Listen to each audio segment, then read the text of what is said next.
ಮತ್ತು ಕುರಿಮರಿ. ಒಮ್ಮೆ ಕುರಿಮರಿಯನ್ನು ನೋಡಿದ ತೋಳ ಅದನ್ನು ತಿನ್ನಲು ನಿರ್ಧರಿಸಿತು. ಅವನು ಕುರಿಮರಿಯನ್ನು ಹಿಡಿಯಲು ಪ್ರಯತ್ನಿಸಿದನು. ಕುರಿಮರಿ ಓಡಲು ಪ್ರಾರಂಭಿಸಿ ನದಿಯ ದಡವನ್ನು ತಲುಪಿತು. ತೋಳವು ಕುರಿಮರಿಗೆ, ಭಯಪಡಬೇಡ, ನಾನು ನಿನಗೆ ಹಾನಿ ಮಾಡುವುದಿಲ್ಲ. ನೀರಿನ ಹರಿವು ತುಂಬ ವೇಗವಾಗಿದೆ. ನಾನು ನಿನ್ನನ್ನು ನದಿ ದಾಟಿಸುತ್ತೇನೆ ಎಂದು ಹೇಳಿದನು.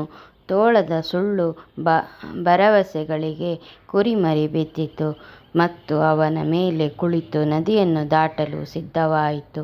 ತೋಳವು ನದಿಯ ಮಧ್ಯದಲ್ಲಿ ಕುರಿಮರಿಯ ಮೇಲೆ ದಾಳಿ ಮಾಡಿ ಕೊಂದು ತಿಂದಿತು.